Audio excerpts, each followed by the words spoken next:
to the channel. So we have another day of reading Reddit. We have a few different stories, a few from AITA and also one from Overreacting. What? Oh, sex.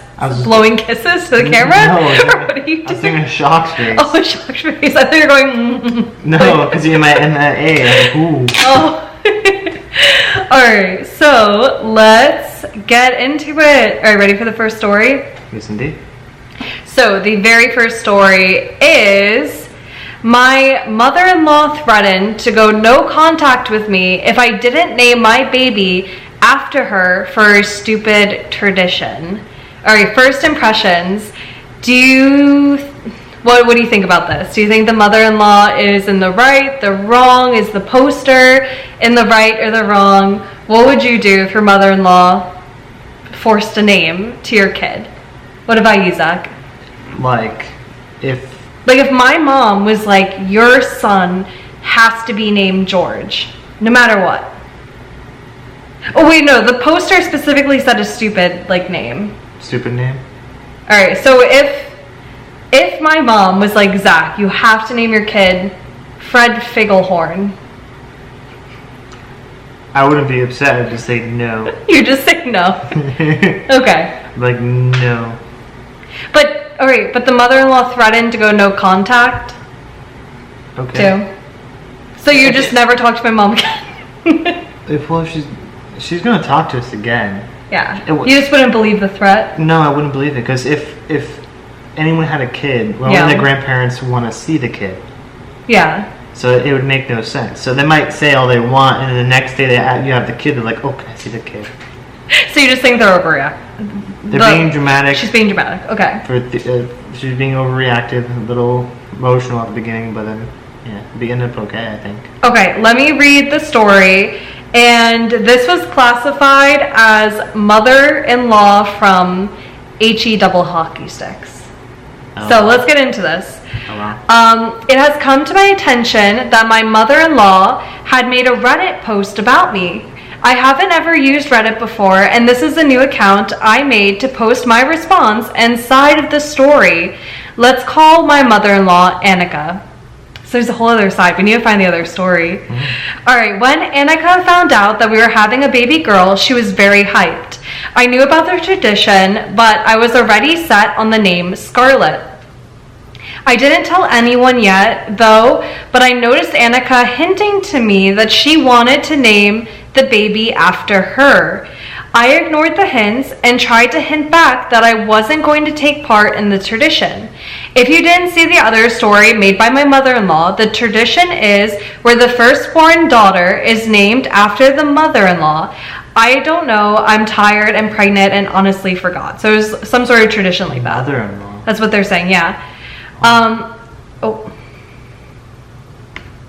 we go.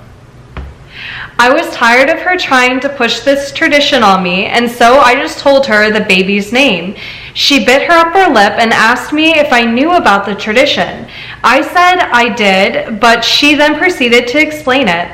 Girl, shut up, I know the tradition. This is in parentheses, the person's writing. Alright, just wanted to make sure they don't think I'm saying it. Alright, but I just smiled and shook my head and said, very nice tradition your family has. She asked me again if I was going to name the baby after her, and I said no. She told me the name I chose was terrible and that she wasn't happy with the choices. I don't think Scarlett's a beautiful name. That's the mother-in-law. The mother-in-law is honestly she just seems really hurt. All right, emotionally hurt for it. Yeah, emotionally hurt. Mm-hmm. She shouldn't be though. It's not logical. Yeah. All right, she told me the name I chose was terrible and she wasn't happy with my choices. I told her that she couldn't change my mind because I always wanted to name my daughter this name for years. She only said, well, and went downstairs with no other comment. I told my husband that night about how this whole interaction bothered me, and he wanted to talk to Annika about it. I told him not to because I didn't want any drama because Annika is well known for gossiping, causing drama and bringing up old stories because she always wants to be the victim. He said he has to for me and I let him. The day after my husband talked to her, she called me early in the morning. She demanded me to name the baby after her. I kept saying, sorry, no. I couldn't get through to her. I eventually politely said that she couldn't make me name the baby after her, and she started breathing heavily in the phone speaker as if she just ran all around Canada like Terry Fox. She said that if I don't follow the tradition, that I would go to HE double hockey sticks, and she will go to North Carolina with moi, M-O-I, I don't know. Like what? I told her that she was being unreasonable, and she said that I was the unreasonable one. A month later, she called me and told me not to gossip because it was a sin. Oh, I lost my spot. Oh my goodness. Okay, a month later, she called me and told me not to gossip because it's a sin, then hung up before I could say a word. I brought it up to my husband, and he was even more upset and just gave me a hug and apologized for his mom. I love this man so much. I asked if he told anybody, and he said only his brother. I called her the next day to tell her that my husband only told one person, which is his brother, and I told nobody, but I should have because how crazy she was being. She said I was still gossiping, this girl. She then said I should never have married into this family and that her other offsprings will now have big noses because of my genetics. I told my husband again, and honestly, I don't feel wanted in this family anymore.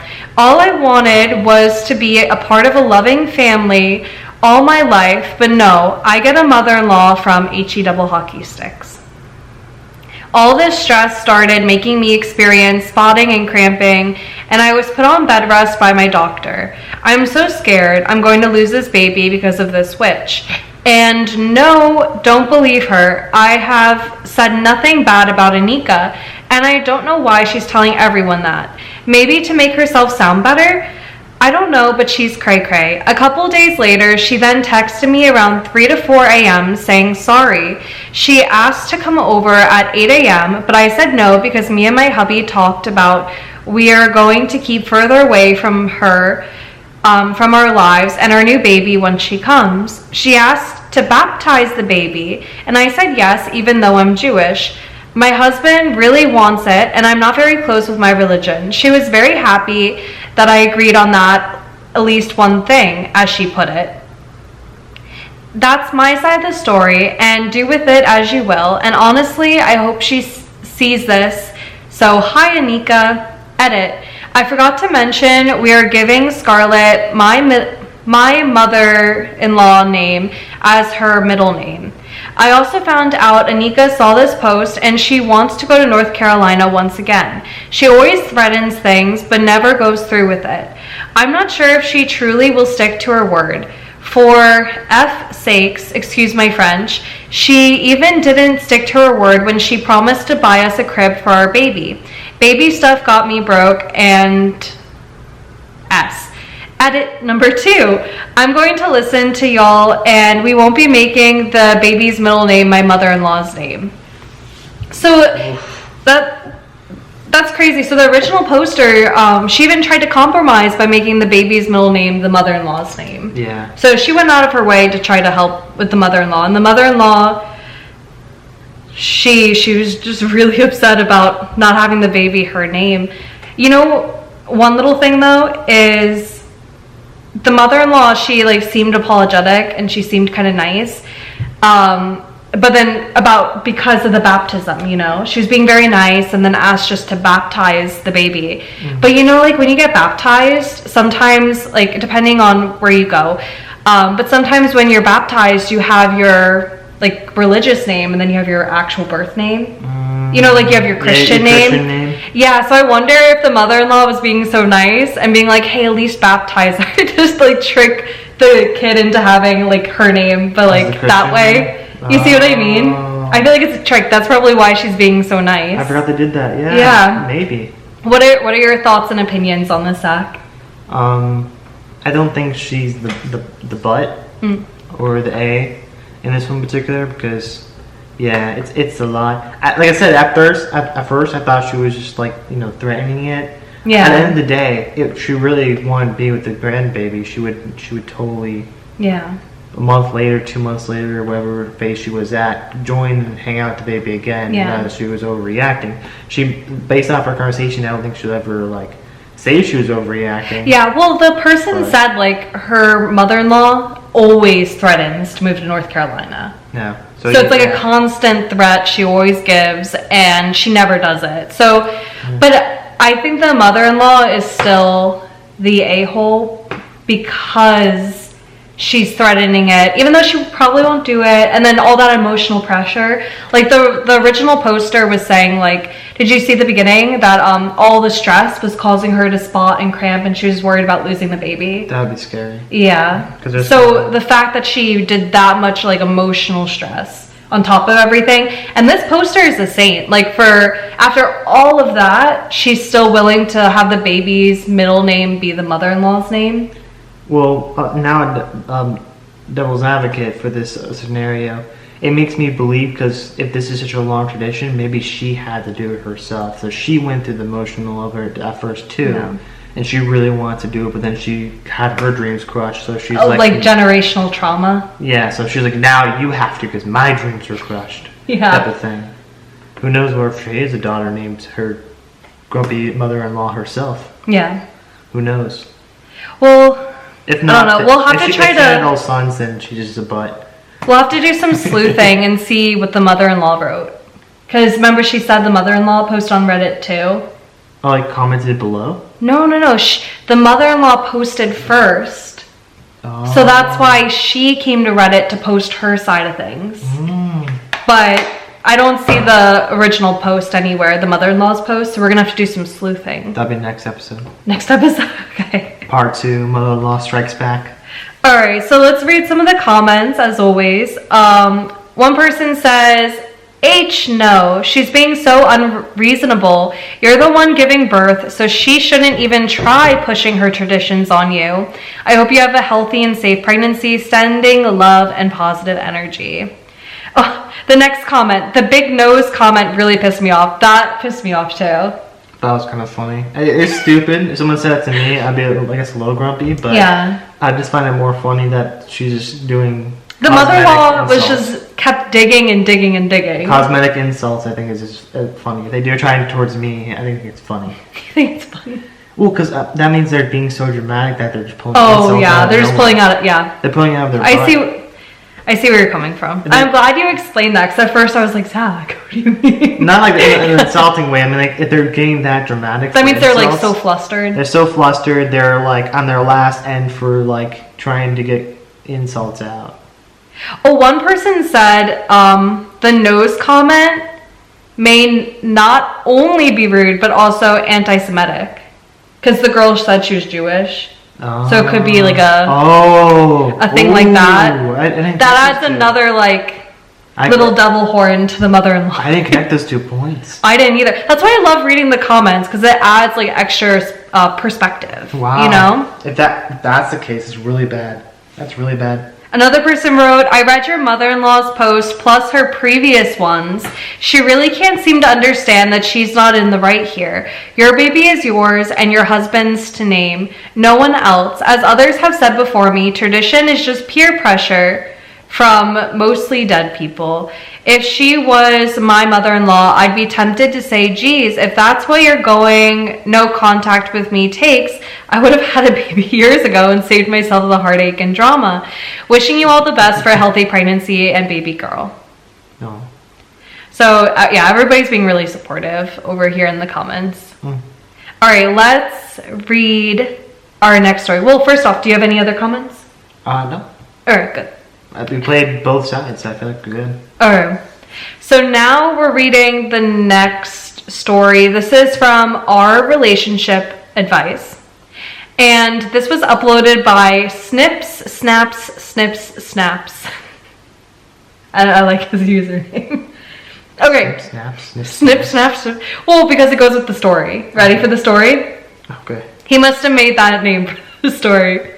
All right, so this, all right, it was originally posted on relationship advice, but then it was re-uploaded to Am I the Devil? Which Am I the Devil, that Reddit is basically like the worst of the worst. Like people, all the stories that people are obviously in the wrong then get submitted to Am I the Devil? So this is like, people are like, wow, this guy sucks, basically.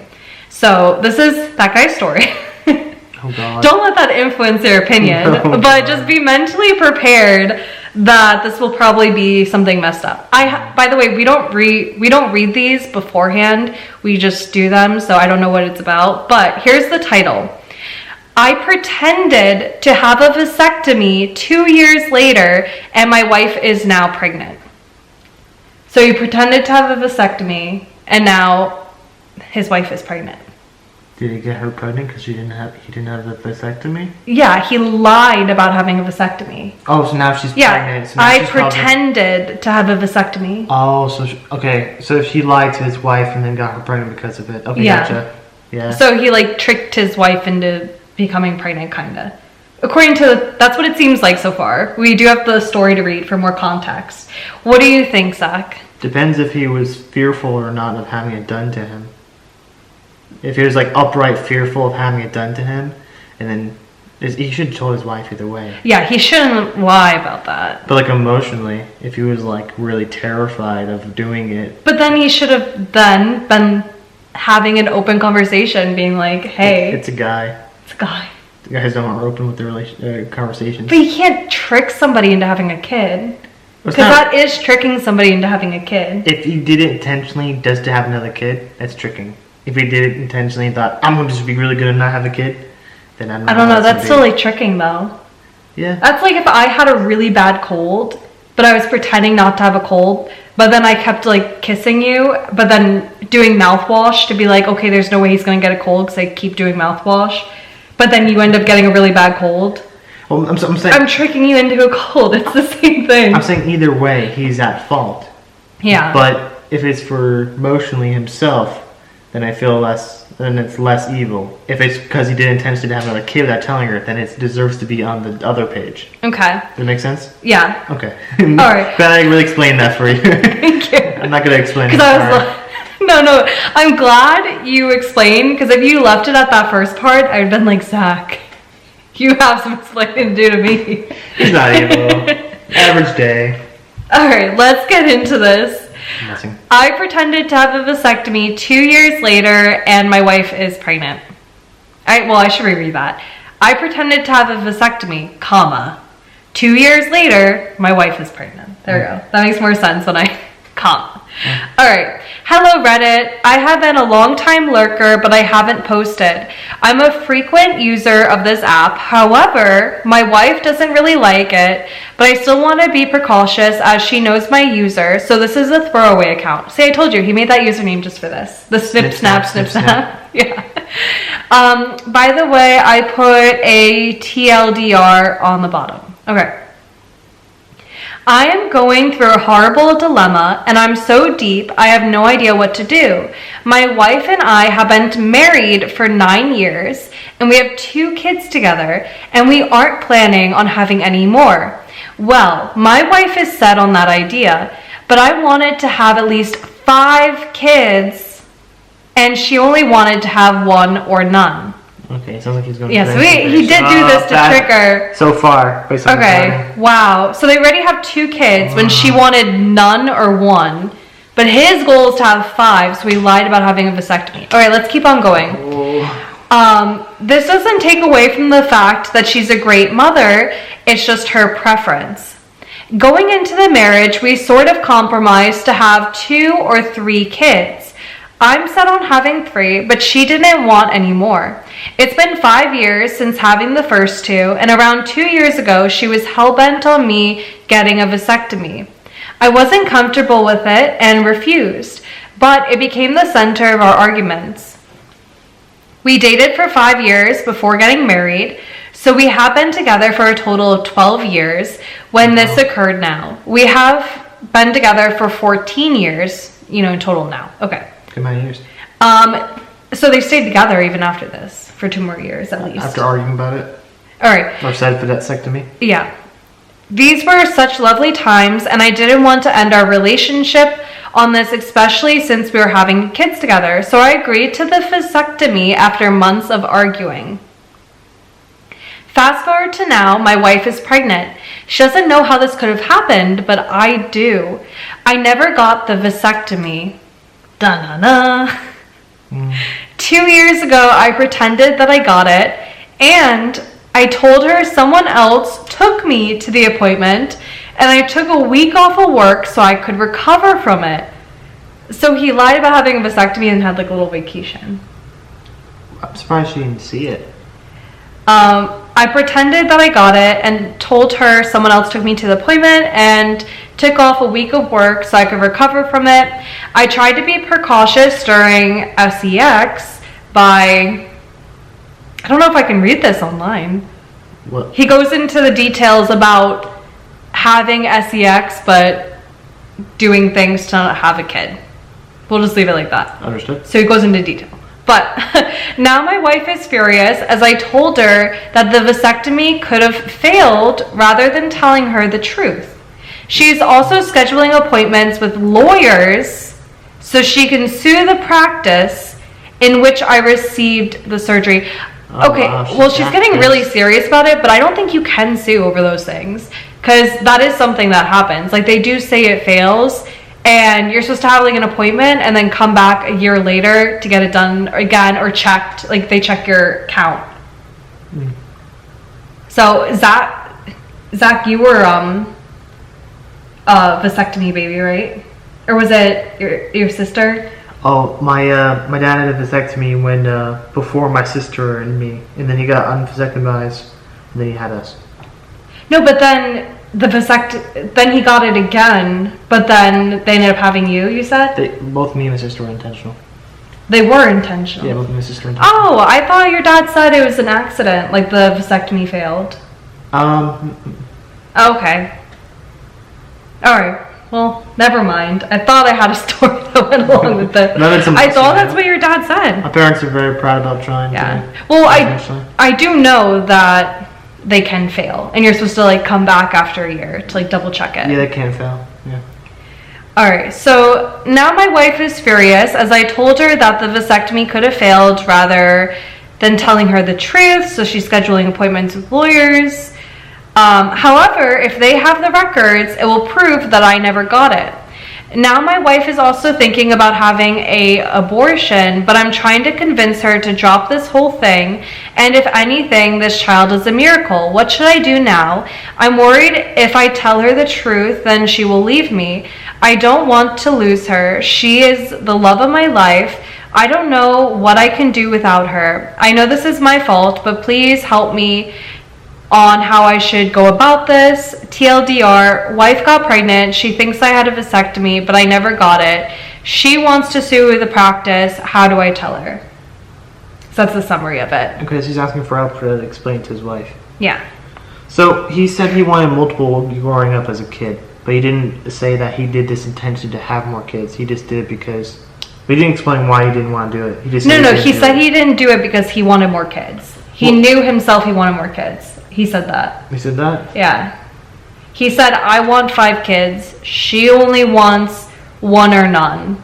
We had 2. And then that's why they had the argument where he finally agreed to have a vasectomy, but he lied about it, took 2 weeks off of work. And then 2 years after that fake vasectomy, she ended up getting pregnant with their 3rd kid, and she only wanted 1 or none. And they discussed this before marriage and everything. What do you think? The only part that I have a problem with is him lying about it. To me, that's the major thing, is him lying about it. Like, that's basically like betraying her trust. That, to me, that's the big thing, is he betrayed her trust. You know, that's where it is. Huge break of trust. Yeah. Yeah. Like, I'm not gonna go into like all the kids and stuff, because I mean, they talked about it before marriage, which I think that's a good thing. You know, they talked about it, they discussed it, but then she even compromised to have 2 kids when she only wanted 1 or none. And then he betrayed her. He betrayed her trust. So that's my opinion is, yeah, he's an a-hole because he betrayed her trust, specifically. What do you think about it? I think, yeah, I think he's the butthole for not doing so. He should have outright and told her directly. If it's because of like him fearing for like something else, Yeah. or like saying because like it was because he did want more kids eventually. That's why he didn't want to do that. He should have still told her. Should have told her. Yeah. And they would have been. I don't know how it would have gone. Yeah. But it would have proceeded. Maybe they could have adopted. I don't know. Maybe she doesn't want kids because she doesn't want to like go through it. Kids. No. Like after going through the labor. He said she's a really good mom. Like she's really good with that. But I mean, like yeah. She doesn't want to go through the labor. Yeah. Maybe that's it. I don't know. They should have talked about it more. Yeah. I don't know. One commenter says, honestly, I hope she leaves you. Also, I'm pretty sure in some states this could fall into grounds of our grape. Oh, okay. Yeah. And people are saying, yeah, in some states that's considered that. If he did intentionally because he wanted more kids, yeah. Yeah. Another person said, wow, never said it this bluntly, but you are a piece of poop. One commenter said. Not the other word missing. What WTF are you doing, dude? Forcing your wife to have children. Imagine the roles reversed. If she told you she tied her tubes and you wanted one kid, and then she milks you to get pregnant. Can I say that? Milks you to get pregnant? Well, no, there was more detail to that, but that was me trying to censor it for here. Oh yeah, that's fine. That's I guess it's bad too, yeah. Yeah, if the roles were reversed, I'm sure he wouldn't be happy. I don't think most dudes care, to be honest, though. About kids? I don't think he'd get grumpy about having multiple kids. I don't think Dudes? I don't think most dudes would care. If it's the first kid, randomly having a kid, yeah. If it was a guy having like already have a kid, they have more. I don't think they're gonna care. I think unless they're not financially able to do so, then they're gonna care. Yeah. But most dudes usually. I don't think most dudes. I think most dudes do care if they have surprise kids. What do you mean by that? All my friends want kids. Well, that's your friends. And that's the average demographic. I have like 7 dude friends. They all want kids. Okay. What do you guys think? Are the average dude who's watching here, would you be okay having a random surprise kid? If you were in a relationship? If you have 7 kids. And you only wanted one? Zach, I don't think you have the average opinion. For dudes? Yeah, I don't know. Most blue collar workers. Most guys I know don't want kids. You also you're used to hanging with weird dudes. Well, like, no, we won't go into this, but no, like certain family members, I'm not going to name names, but some of them never wanted kids and they have kids. Like your cousin's sides and stuff? No, I said I'm not getting specific. I know. Yeah. But okay, let's keep going. Another person says file for divorce. Another person said, yeah, this is pretty bad. Time to come clean before you embarrass her more. If she goes through with the suit, you're gone. If you come clean now, maybe there's a chance you can find a lifeboat. Very rare now because you got to the point where she's going to sue them. And she's that upset. So that means it's been pondering in her mind for at least a week. At least a week. That's how long it takes to get a lawyer. You have to tell them in one day. Yeah. If she got that upset. Well, I feel like any lawyer would be like, oh, this isn't a case because it happens. Like, if vasectomies are like, you know, they sometimes can like not work. Yeah. You know, and they have that like in the paperwork, I'm pretty sure. Unless you'd look into it to see if it was a state situation where it does count as grape. Yeah. Grapevine. Another person says, if she continues with suing and finds out you never had the vasectomy, you deserve what's coming to you. How could you ever do that to her? Do you even love her? Does her needs matter to you at all? I hope she divorces you. Sorry for your lying, manipulative butt. I wish people like you wouldn't exist. another person said. That was a harsh one. But I mean, yeah. Also, I get I just want to reevaluate what I meant by the whole thing with dudes care. If they have one kid already with someone or multiple, they wouldn't care about having more. If they're with the random person and then they randomly have a first kid, then they'd care more. But after the first kid, I don't think they'd care as much. That's what I was trying to say. I don't know. I'm saying some guys don't want like a million kids. The percentage. The first one, yeah. I understand why they're kind of grumpy, but after that, but okay, don't care.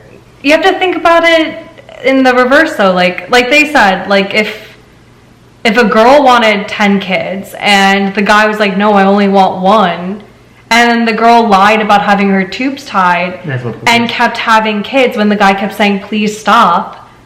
Then couldn't he get a vasectomy? Yeah. He could do it himself to make it not happen.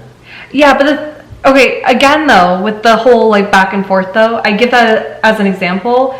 But okay, by you saying that implies like, oh, then why didn't she just get her tubes tied? For a woman doing it, it's a lot worse. I'm not saying that for her, I'm saying for the guy. No, but like think about it in that way too. Like if it would have been really bad for him to do it.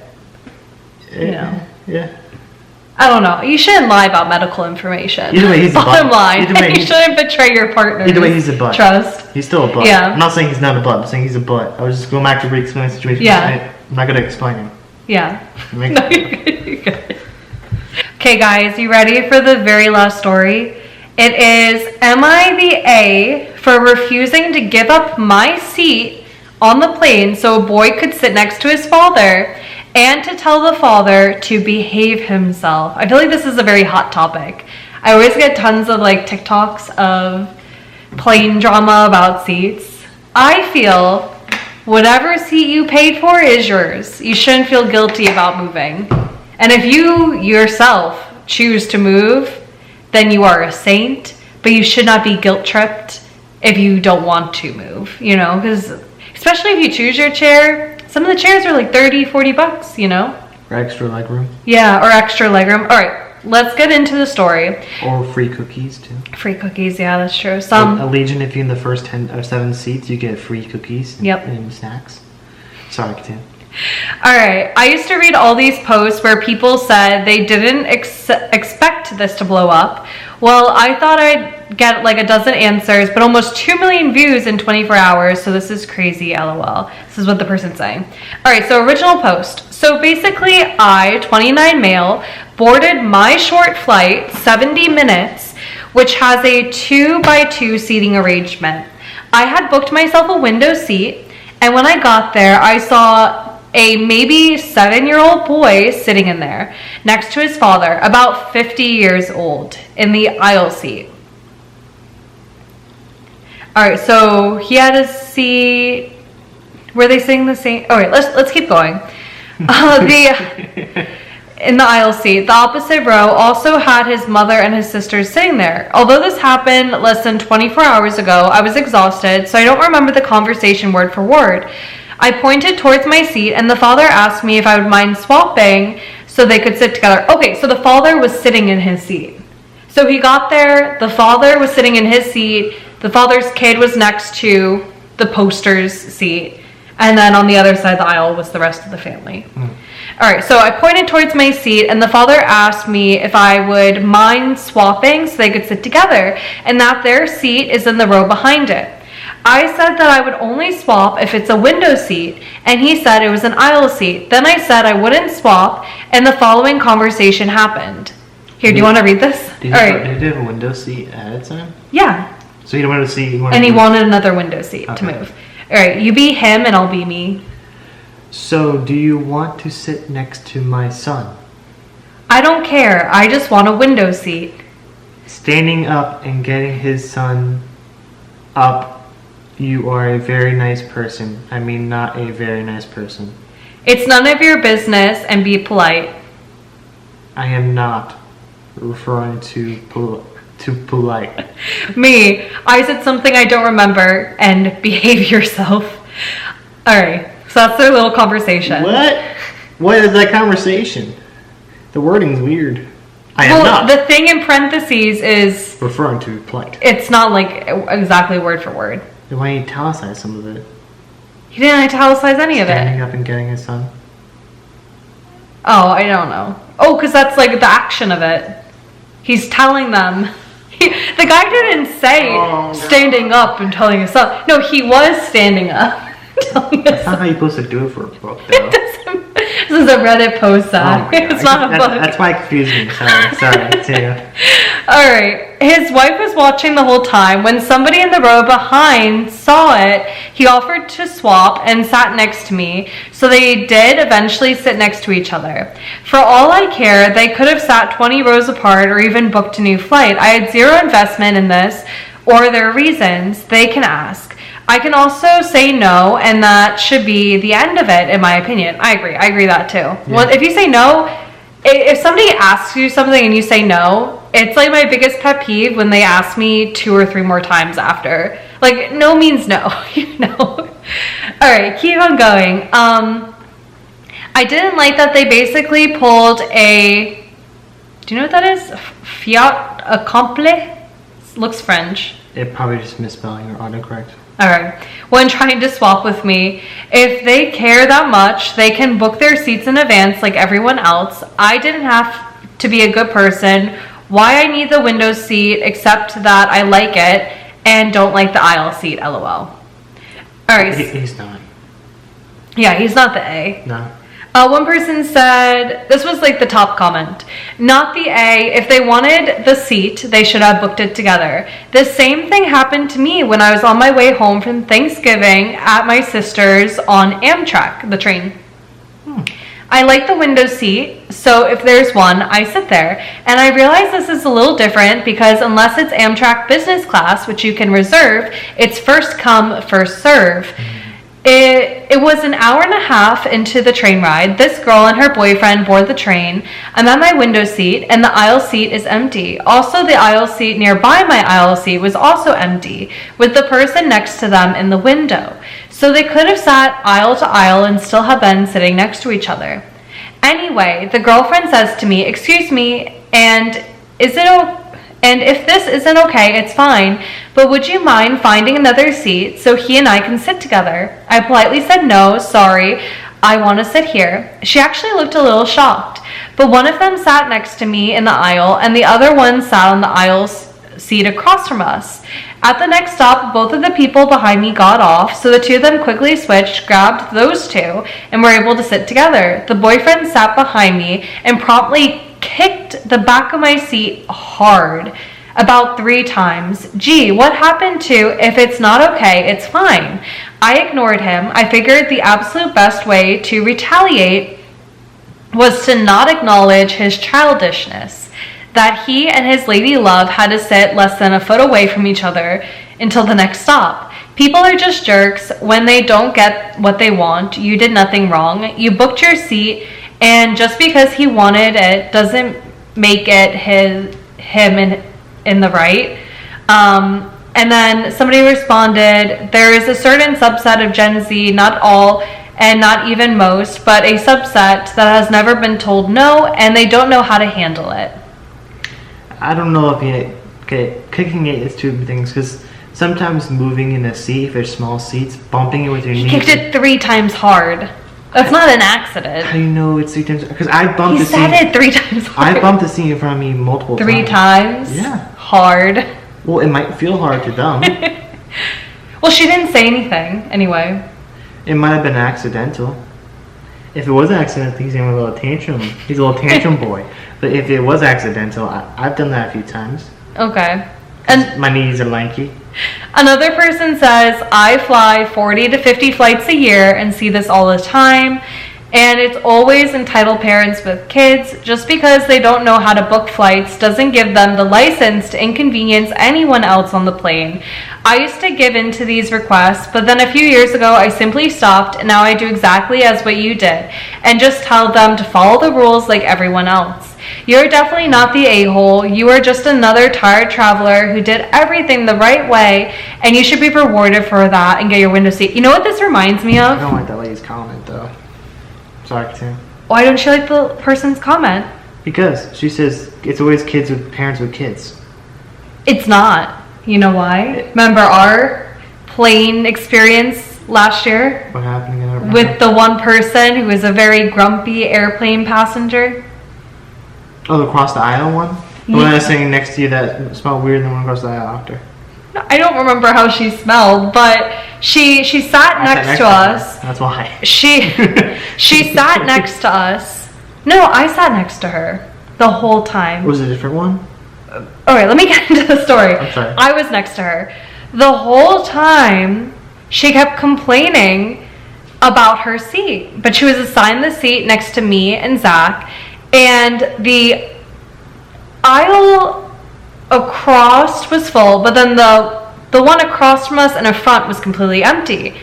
So she was like knitting and grumbling, and she's like, why did they assign it this way when there's plenty of open seats? I could have my whole space.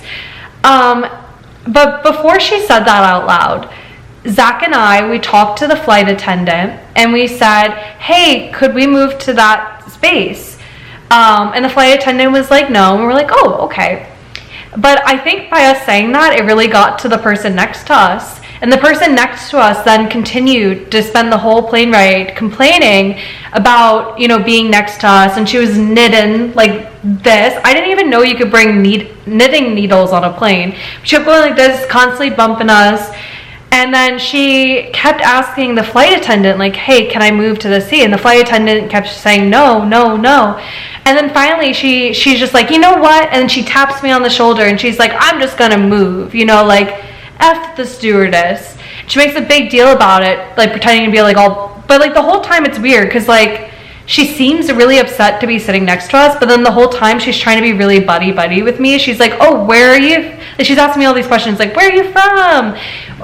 Where? And I was like, oh, I'm from here. And then she's like, oh, well, I'm from upstate New York. And I was like, well, oh, my aunt lives there. And then she's like, oh, you said that weird. And then she kept making fun of the way I said where my aunt lived.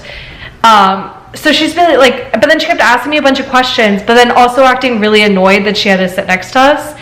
So then finally, like halfway through the flight, she like really grabs me and moves me, and she's like, I'm just gonna do it. I'm gonna just do it. So she goes over, and the flight attendant nicely says like, hey, you're not allowed to do this. Like I told you, you're not allowed to do this. So she gets all grumpy, and then she moves back to the seat next to us. Did she blame us at first? That's what I'm getting to. That's the end of the story. Oh, sorry. So she ends up going back to us. She spills her whole purse out, loses an earphone, and like, the little Apple earphones. She gets super upset. I end up finding it for her, and she's like so thankful, and she's like, oh, but then she says it in a weird way. She's like, where did you find that? Like almost insinuating that I grabbed it and was hiding it from her. But then like I just saw it on the ground. Why would I steal one iPhone headphone? But then after the flight attendant comes up to Zach and I and says, hey, did you force this lady to move? And we said, no, no, like not at all.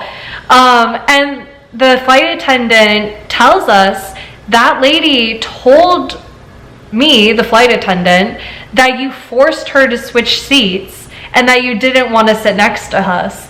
But I think it all came back to, because like at the very beginning of the flight, we asked to move our seats. So she must have been like insulted that we didn't want to sit next to her. But we stayed in our seats because the flight attendant said we couldn't. And then she got in trouble because then she moved halfway through the flight. But she was like the road trip buddy from HE double hockey sticks. Like I can't even explain it right, but the whole time, like her knitting and then her blaming us for that and then her accusing me of stealing her one Apple earphone. So yes, it's not always parents with kids.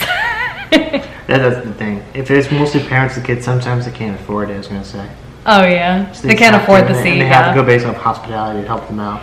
I feel like most of the time though, airlines, they're pretty good with that. Like me and Zach, we never choose our seats, but we always end up sitting next to each other. You can always ask ahead of time. If you go. Oh yeah, you can ask ahead of time, and then they don't charge you either. The flight attendant in the front before the boarding. Yeah. You ask a change because you're not next to your kids. Only if you get there early though. Yeah. If you do it like right before, like if you do it while people are boarding, they can't always change it because those seats were assigned.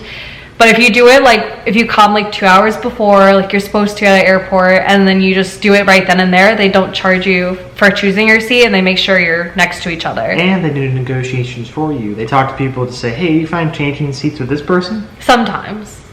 Most of the time, if they have to do that though, they're like, nah, it's too late. That's true. All right, well, that is all the stories for tonight. We will have to see you guys later. I hope you guys enjoyed this Reddit story. We tried to pull from multiple subreddits this time instead of just doing the MIVA hole. But I hope you enjoyed reading Reddit with us, and we will see you next time. Bye, everybody. Bye.